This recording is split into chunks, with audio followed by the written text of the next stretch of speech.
Data science, machine learning, ஆர்டிஃபிஷியல்ஸுங்க எல்லா ஃபீல்டுலுமே வந்து ஒரு ஆள் டாமினன்ட் பிளேயரா இருக்காருன்னா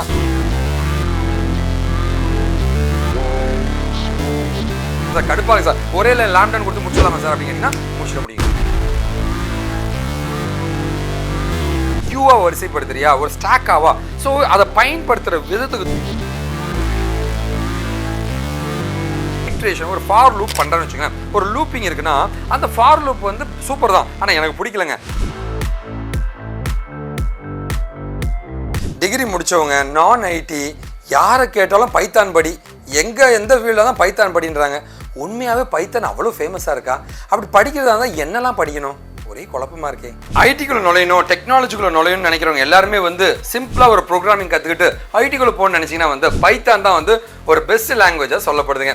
இந்த பைத்தான் பார்த்தீங்கன்னா வந்து கைடோ வான் ராசம் இவர் தான் கண்டுபிடிச்சிருக்காங்க.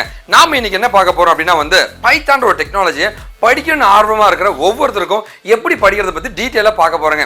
அதுக்கு முன்னாடி பார்த்தீங்கன்னா வந்து பைத்தான் ஸோ எனி டிகிரி, ஏதோ ஒரு டிகிரி படிச்சிருக்கேன்பா, எனி இயர் பாஸ் அவுட்டுங்க, கெரியர் கேப் இருக்கு அப்படின்னா வந்து இந்த மாதிரி ஒரு டெக்னாலஜி எடுத்து நீங்க படிச்சீங்கன்னா கண்டிப்பா வேலைக்கு போக முடியும். அதோட பார்த்தீங்கன்னா வந்து நான் வந்து பர்சனலா இன்டெலுடைய அட்வான்ஸ் சர்டிஃபைடு பைத்தான் ஸ்பெஷலிஸ்ட்டுங்க, நாஸ்காம் சர்டிஃபைட் பைத்தான் ஸ்பெஷலிஸ்ட்டுங்க, ஐபிஎம் சர்டிஃபைட் பைத்தான் ஸ்பெஷலிஸ்ட்டுங்க, மைக்ரோசாஃப்டோட ஆர்டிஃபிஷியல் இன்டெலிஜென்ஸ் ஸ்பெஷலிஸ்ட்டுங்க, ஃபின்லாண்ட் யூனிவர்சிட்டியில் ஆர்டிஃபிஷியல் இன்டெலிஜென்ஸ் முடிச்சிருக்கேன். பைத்தானுடைய ரோட் மேப் பத்தி பேசுறதா ரொம்ப சந்தோஷப்படுறேங்க. இன்னைக்கு நம்ம என்ன பார்க்க போறோம்னா வந்து பைத்தான்ல ஸ்டெப் பை ஸ்டெப்பா எப்படி படிச்சா ஐடிக்குள்ள நுழைய முடியும் பார்த்தா பார்க்க போறேங்க. நான் உங்களோட அண்ணன் Venkat from InfoTech and KaaShiv.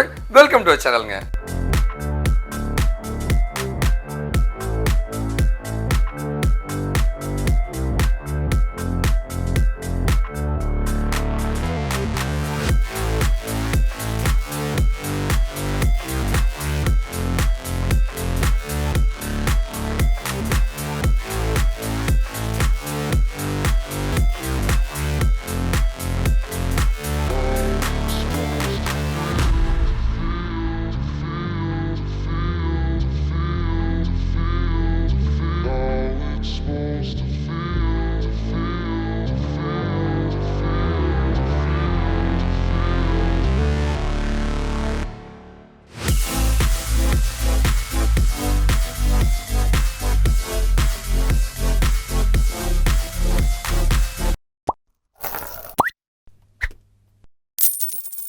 நிறைய டெக்னாலஜி வீடியோஸ் போட்டுருக்கோங்க. நீங்கள் எனக்கு சப்போர்ட் பண்ண நினச்சிங்கன்னா வந்து கண்டிப்பாக வந்து என்னோட சேனலை மட்டும் சப்ஸ்கிரைப் பண்ணி எங்களுக்கு சப்போர்ட் பண்ணுங்க ப்ளீஸ். நான் ஐடி மட்டும் கிடையாதுங்க, எல்லா ஃபீல்டுமே வந்து பைத்தான் வந்து ஒரு நல்ல ஒரு இம்பாக்ட் கொடுக்குதுன்னு சொல்கிறாங்க. ஃபர்ஸ்ட் வந்து பைத்தான்னா என்னன்றதை பற்றி நீங்கள் சொல்லுங்கள். எனக்கு பைத்தான் எதனால் ஃபேமஸ்ன்னு கேட்டிங்கன்னா வந்து ஒரே ஒரு ஆன்சர் தான் சொல்லுவேன். இது வந்து ஒரு மல்டி டொமைன் ப்ரோக்ராமிங் லாங்குவேஜுங்க. அது என்ன மல்டி டொமைன் ப்ரோக்ராமிங் லாங்குவேஜ்னா, ஒரு அப்ளிகேஷன் தயாரிக்கணுமா பைத்தானை யூஸ் பண்ணு, ஒரு வெப்சைட்டை தயாரிக்கணுமா பைத்தானை யூஸ் பண்ணுங்க.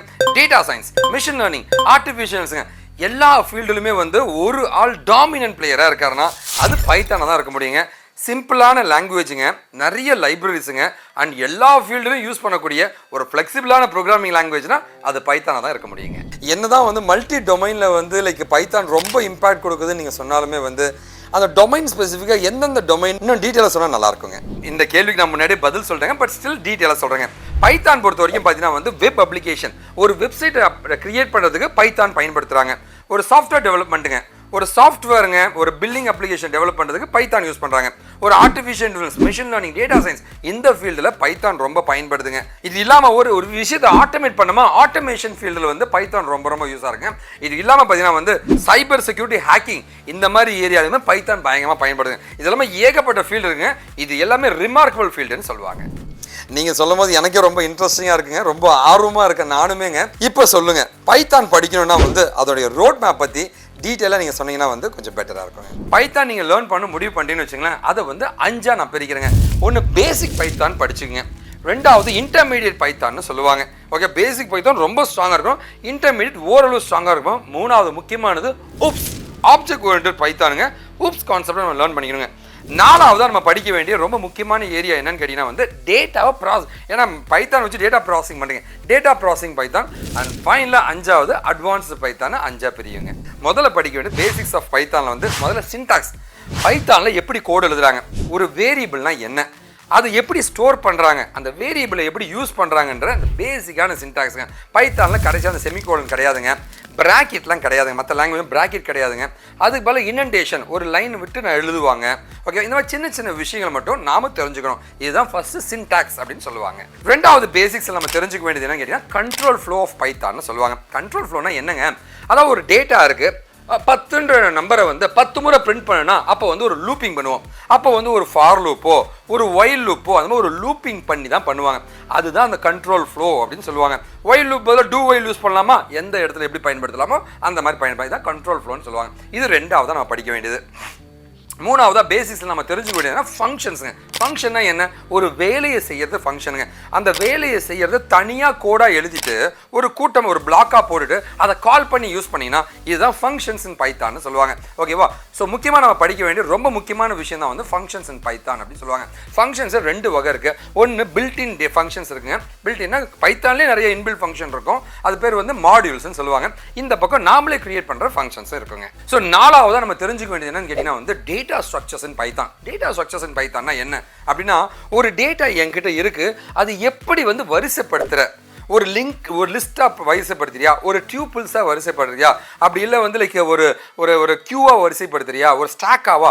ஸோ அதை பயன்படுத்துகிற விதத்துக்கு தகுந்த மாதிரி அந்த டேட்டாக்கள் நம்ம சேர்த்த வேண்டியது இருக்கும். இதை பற்றி ரொம்ப முக்கியமாக நம்ம படிக்கணும். அதுதான் டேட்டா ஸ்ட்ரக்சர்ஸ்ன்னு சொல்லுவாங்க. லிங்க் லிஸ்ட்னு சொல்லுவாங்க. ட்ரீன்ற மாதிரி டேட்டாவை ஸ்டோர் பண்ணலாங்க, கியூன்ற மாதிரி ஸ்டோர் பண்ணலாம், ஒவ்வொரு ஆர்டர் கியூ மாதிரி ஸ்டோர் பண்ணலாங்க, ஸ்டாக்ன்ற மாதிரி ஸ்டோர் பண்ணலாங்க. இந்த மாதிரி நிறைய வகையான டேட்டா ஸ்ட்ரக்சர்ஸ் இருக்குது பைத்தானில். இதை நம்ம படிக்கணுங்க. இது எல்லாமே படிச்சுன்னா நீங்கள் பேசிக்ஸ் ஆஃப் பைத்தானில் செம்ம ஸ்ட்ராங் ஆகிட்டீங்கன்னு அர்த்தங்க. இப்போ அடுத்ததாக வந்து இன்டர்மீடியட் பைத்தான் நம்ம தெரிஞ்சுக்க வேண்டியது இருக்குங்க. இன்டர்மீடியட் பைத்தானில் வந்து நம்ம படிக்க வேண்டியது என்னன்னு கேட்டிங்கன்னா, டேட்டாவை வந்து ப்ராசஸ் பண்ணால் ஒரு எக்ஸல் இருக்கும், அந்த டேட்டா உள்ளே தூக்கிட்டு வந்து அந்த டேட்டாவை எடுத்து போட்டு தான் ப்ராசஸ் பண்ணுவீங்க. அப்போது ஃபைல் ஹேண்டலிங் இன் பைத்தான்றது ரொம்ப முக்கியமாக நம்ம படிக்கணுங்க. எப்படி ஒரு ஃபைலை வந்து ஓப்பன் பண்ணுறது, எப்படி அந்த ஃபைலுக்கு இருக்கிற டேட்டாவை ரீட் பண்ணுறது, எப்படி அது எப்படி நீ ரைட் பண்ண போற, அந்த ஃபைலை எப்படி க்ளோஸ் பண்ண போற, இந்த ஃபைலுக்கு எப்படி ஒரு ஆக்சஸ் தர போற, ரீடு ரைட்டு லைக் எடிட் அப்படின்ற மாதிரி நிறைய ஆக்சஸ் இருக்கு. அந்த மாதிரி விஷயங்கள் எல்லாமே எக்ஸிக்யூட்னு சொல்லுவாங்க. அந்த மாதிரி ஆக்சஸ் எப்படி தர போற, இதை பற்றி தான் படிக்கிறதா ஃபைல் ஹேண்ட்லிங் இன் பைத்தான்னு சொல்லுவாங்க. ஸோ இன்டர்மீடியட் பைத்தான்ல ரெண்டாவதாக நம்ம பார்க்குறது எரர் ஹேண்ட்லிங் பைத்தானுங்க. அதாவது ஒரு எரர் வருதுங்க, அந்த எரரை எப்படி ஹேண்டில் பண்ணுறது, ஒரு ட்ரை கேட்ச் எக்ஸப்ஷன் ஹேண்ட்லிங்னு சொல்லுவாங்க. ஓகேவா? ஒரு கோடை எக்ஸிக்யூட் பண்ணு, அதில் ஏதாவது பிரச்சனை வருதா அதை வந்து நீ கேட்ச் பண்ணி அதுக்கான ஒரு கோடை எழுது அப்படின்ற மாதிரி ஒரு ட்ரை கேட்ச் எக்ஸப்ஷன். அந்த எக்ஸப்ஷன் ஹேண்ட்லிங் கோடை வந்து நம்ம லேர்ன் பண்ணிக்கணுங்க. ஸோ எக்ஸப்ஷன் ஹேண்ட்லிங்கை பொறுத்த வரைக்கும் நம்ம தெரிஞ்சுக்க வேண்டியது, ஒரு கோடு எழுதுறோம்னு வச்சுங்களேன், அந்த கோடு வந்து ஏதாவது ஒரு எரர் வருதுங்க. ஓகேவா? கோடு வந்து எக்ஸிக்யூட் பண்ணுறோம், அது ட்ரையில் போட்டுப்பீங்க, ஏதாவது ஒரு பிரச்சனை வருதா அது எக்ஸப்ட்ன்ற கோடில் நம்ம எக்ஸிக்யூட் பண்ணுவோங்க. இந்த எக்ஸப்ஷனே ட்ரை ஒழுங்காக வேலை செஞ்சிச்சுப்பா, எக்ஸப்ஷனே வரலப்பா அப்படின்னா வந்து அடுத்தல வருது எல்ஸ் லூப் எக்ஸிக்யூட் ஆகும். ஒழுங்காக வேலை செஞ்சாலும் சரி வேலை செய்யலனாலும் சரி ஃபைனலி ஒரு லூப் இருக்கும், அது எக்ஸிக்யூட் ஆகும். இதுதான் try catch exception and exception handling சொல்லுவாங்க. இது பைத்தானில் நம்ம லேர்ன் பண்ண வேண்டியது இருக்குங்க. ஸோ மூணாவதா இன்டர்மீடியட் பைத்தானில் நம்ம தெரிஞ்சுக்க வேண்டியது மாடியூல்ஸ் அண்ட் பேக்கேஜஸ்ங்க. அதாவது ஒரு ஃபங்க்ஷனையே வந்து இன்னும் கொஞ்சம் பெட்டராக வந்து ஒரு கிரியேட் பண்ணி வைக்கிறது தான் மாடியூல்னு சொல்லுவாங்க. நிறைய மாடியூல்ஸ் இருந்துச்சுன்னா அதுதான் பேக்கேஜஸ்ன்னு சொல்லுவாங்க. ஸோ இந்த மாடியூல்ஸ் அண்ட் பேக்கேஜஸை பற்றி வந்து நம்ம நிறைய லேர்ன் பண்ண வேண்டியது இருக்குங்க. ஓகேவா? அதாவது இன்பில்ட்டாக வந்து நமக்கு நிறைய ஃபங்க்ஷன்ஸ் இருக்குங்க, கஸ்டமாக நாமளே தயாரிக்கிற ஃபங்க்ஷன்ஸ் இருக்கும், அதை வந்து மாடியூலாக தயாரித்து அண்ட் நிறைய மாடியூல் சேர்ந்தால் ஒரு பேக்கேஜ்னு சொல்லுவாங்க. இதை நம்ம லேர்ன் பண்ணிக்கணுங்க. அடுத்தது நம்ம தெரிஞ்சுக்க வேண்டியதுன்னா காம்ப்ரிஹென்ஷன்ஸ் சொல்லுவாங்க. காம்ப்ரிஹென்ஷன்னா என்னன்னா, காம்ப்ரிஹென்ஷன் லிஸ்ட் தான் முக்கியமாக சொல்லப்படுதுங்க. எப்படின்னா, ஒரு டேட்டா இருக்கு, அந்த டேட்டா இருக்குன்னா ஒரு லிஸ்ட் நான் உருவாக்கணும்னா அந்த லிஸ்ட்டில் இருக்கிற கண்டென்ட் எல்லாத்தையும் ஒரு லூப்பிங் பண்ணி வேற ஏதோ ஒரு ஃபங்க்ஷனாலிட்டி இருந்து எடுத்து ஒரு லிஸ்ட்டை உருவாக்குறீங்கன்னா அதான் காம்ப்ரிஹென்ஷன் சொல்லுவாங்க. ஓகேவா? டீட்டெயிலான ஒரு விஷயத்தை வச்சு ஒன்றத்தை உருவாக்குறத காம்ப்ரிஹென்ஷன் சொல்லுவாங்க. இந்த மாதிரி பைத்தானில் லேர்ன் பண்ண வேண்டியது இருக்கும். அடுத்தது வந்து லாம்டா ஃபங்க்ஷன் இருக்கும். அனானிமஸ் ஃபங்க்ஷனோட பேர் தான் லாம்டா ஃபங்க்ஷன் சொல்லுவாங்க. சார் ஒரு ஃபங்க்ஷன் லீகலாக வந்து ஒரு மாதிரி தெளிவாக நான் தரணும் சார், கடுப்பாக சார், ஒரே லாம்டான்னு கொடுத்து முடிச்சிடலாமா சார் அப்படின்னு கேட்டிங்கன்னா முடிச்சிட முடியுங்க. ஓகேவா? ஸோ ஒரு ஃபங்க்ஷனையே வந்து நிறைய ஆர்குமெண்ட்ஸுக்கு ஒரு விஷயத்தை பண்ணுறதுக்கு நிறைய ஆர்குமெண்ட் வச்சு பண்ணணும். ஃபார்முலா ஒரு ஃபங்க்ஷன் பேர்லாம் வச்சு பண்ண விருப்பம் இல்லைனா லாம்டான்ற ஃபங்க்ஷனை வச்சு அனானிமஸ் ஃபங்க்ஷன் மூலமாக பண்ண முடியுங்க. ஸோ மூணாவதாக நம்ம தெரிஞ்சுக்க வேண்டிய படிக்க வேண்டிய முக்கியமான கான்செப்ட் என்ன தெரியுமா? இன்டர்வியூ தான் கேட்பாங்க, மற்றதெல்லாம் விட்டுரு. இந்த காம்ப்ரிஹென்ஷன்லாம் வேணும்னா படியெல்லாம் விட்டுரு, ஆனால் படிக்க வேண்டியது oops concept, object oriented programming கான்செப்ட்டுங்க. ஸோ பைத்தான் பொறுத்த வரைக்கும் வந்து இது ஒரு function oriented and object oriented ரெண்டுமே இருக்கிற ஒரு தன்மை இருக்குங்க. அதாவது சி ப்ரோக்ராமுடைய தன்மையும் இருக்கும், சி ப்ளஸ் ப்ளஸோட தன்மையும் இருக்குங்க. அதான் பைத்தானுடைய ஒரு பியூட்டிங்க. ஓகேவா? ஊப்ஸ் கான்செப்ட் பொறுத்த வரைக்கும் வந்து ஒரு கிளாஸுங்க, அந்த கிளாஸை வச்சு நிறைய ஆப்ஜெக்ட் நம்ம தயாரிக்க முடியும். ஓகேவா? ஆப்ஜெக்ட் ஓரியன்டாக ஒரு ப்ரோக்ராம் எழுதுனால தான் ஊப்ஸ் கான்செப்ட் சொல்கிறோம். சரிங்களா? ஓகேவா? அந்த கிளாஸ் ஆப்ஜெக்ட், அந்த கிளாஸில் வந்து வேரியபிள்ஸ் அண்ட் மெத்தட்ஸ் தான் இருக்கும். இது பேர் தான் என்கேப்சுலேஷன் சொல்லுவாங்க. ஓகேவா? இது எல்லாமே ஹைட் பண்ணி வைக்கிறதோட அது அப்ஸ்ட்ராக்ஷன் சொல்கிறாங்க. ஒரு கிளாஸை வச்சு குழந்தைங்க கிளாஸை உருவாக்க முடியும். அதான் இன்ஹெரிட்டன்ஸுங்க. ஒரு கிளாஸை வந்து அது பயன்பாடு இல்லாமல் வேற மாதிரியும் பயன்படுத்த முடியும்னு உருவாக்கினது தான் வந்து உங்களுடைய பாலிமார்ப்ஸுங்க. இந்த ஆப்ஜெக்ட் ஓரியன்டட் ப்ரோக்ராமிங்லாம் ப்ரோக்ராமாக நீங்கள் லேர்ன் பண்ணி எழுதவும் கற்றுக்கிட்டீங்கன்னா செம்ம வேல்யூவாக இருக்குங்க. ஸோ நாலாவதாக முக்கியமானது வந்து டேட்டா ப்ராசஸிங்கான கான்செப்ட்ஸை லேர்ன் பண்ணிக்கணுங்க. ஏன்னா பைத்தான் முக்கியமாக இந்த data science, machine learning, artificial intelligence தான் ரொம்ப பயன்படுதுங்க. டேட்டா அனலிஸ்ட்னு சொல்லுவாங்க. அது லேர்ன் பண்ணிக்கணும். ஃபஸ்ட்டு வந்து டேட்டா ப்ராசஸிங், டேட்டா அனலைசிங்னு சொல்கிற பாண்டாஸ். ஸோ இந்த லைப்ரரி வச்சு நம்ம லேர்ன் பண்ணிக்க ஆரம்பிக்கணுங்க. பாண்டாஸ் வச்சு நம்ம பண்ணுறதுனா ஒரு டேட்டாவை எடுப்போம், அதை அனலைசிஸ் பண்ணி ப்ராசஸ் பண்ணி எக்ஸ்ப்ளோர் பண்ணி க்ளீன் பண்ணுறது எல்லா வேலையும் பண்ணுறது தான் டேட்டா அனலிஸ்ட் அண்ட் அனலைசிஸ் வேலைன்னு சொல்லுவாங்க. ரெண்டாவது பார்த்தீங்கன்னா டேட்டா அனாலிட்டிக்ஸ்க்கான ஸ்கோப் இருக்குங்க. அதான் விஷுவலைசேஷன் சொல்லுவாங்க. விஷுவலைசேஷன் என்ன? ஒரு கிராஃபிக்கல் ஃபார்ம், மேட் பிளாட் லிப்லாம் இருக்குல்லையா, சிபான், இந்த மாதிரி லைப்ரரிஸாக இருக்குங்க. அது மூலமாக வந்து எனக்கு கிடைச்ச டேட்டாவை கிராஃபிக்கல் ஃபார்மில் இருக்கிறது தான் டேட்டா விஷுவலைசேஷன் சொல்லுவாங்க. அண்ட் மூணாவதாக நம்ம தெரிஞ்சுக்க வேண்டியது நம்பை மூலமாக நியூமரிக்கல் ப்ராசஸிங், அப்படின்னா நியூமரிக்கல் பைத்தானுங்க. ஸோ நம்பை லைப்ரரிஸ் மூலமாக வந்து மேத்தமெட்டிக்கல் ப்ராசஸிங்லாம் எப்படி பண்ணுறது நம்ம லேர்ன் பண்ணிக்கணுங்க. பேசிக்ஸை படிச்சாச்சுங்க, இன்டர்மீடியட் படிச்சாச்சுங்க. இப்போ அட்வான்ஸ் லெவல் ஒன்று இருக்குங்க. அதான் அஞ்சாவது பார்க்குறேன் அட்வான்ஸ் லெவல். அட்வான்ஸ் லெவல் டெக்கரேட்டர்ஸ்னு ஒரு கான்செப்ட் இருக்குங்க. ஒரு ஃபங்க்ஷனையே அழகாக காமிக்கிறது தான் வந்து டெக்கரேட்டர்ஸ். டெக்கரேட் பண்ணி தரேன் அப்படின்ற மாதிரி டெக்கரேட்டர்ஸுங்க. அதாவது ஒரு சிம்பிளிஃபைட் ஃபங்க்ஷனை இன்னும் பெட்டராக பண்ணும்பொழுது அதோட ஃபங்க்ஷனாலிட்டி, பர்ஃபார்மன்ஸுங்க எல்லாமே சூப்பராக இருக்கும். இதுதான் டெக்கரேட்டர்ஸ்னு சொல்லுவாங்க. இப்போ நம்ம அடுத்து படிக்க வேண்டியது ஜென்ரேட்டர்ஸ் தாங்க. அதாவது நான் ஒரு ஐட்ரேஷன், ஒரு ஃபார் லூப் பண்ணுறேன்னு வச்சுக்கோங்க. ஒரு லூப்பிங் இருக்குன்னா அந்த ஃபார் லூப் வந்து சூப்பர் தான், ஆனால் எனக்கு பிடிக்கலங்க.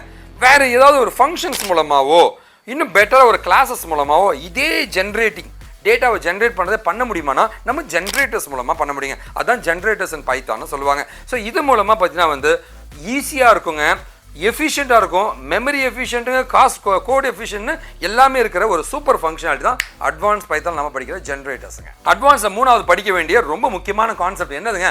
மல்டி த்ரெட்டிங் அண்ட் மல்டி ப்ராசஸிங்க. மல்டிபிளாக எப்படி ப்ராசஸ் பண்ண வைக்கிறதுன்றதும் பைத்தான் நம்ம கோட் எழுத முடியுங்க. ஒரு ப்ராசஸையே மல்டி த்ரெட்டாக மாற்றி கிரியேட் பண்ணுறதையும் பண்ணலாங்க. இந்த ரெண்டுத்தையும் நீங்கள் லேர்ன் பண்ணிக்கிட்டீங்கன்னா பைத்தான் ரொம்ப அட்வான்ஸாக நீங்கள் கற்றுக்கிட்டீங்கன்னு அர்த்தங்க. ஃபைனலாக இந்த வீடியோவோட எண்டுக்கு வந்துட்டுங்க.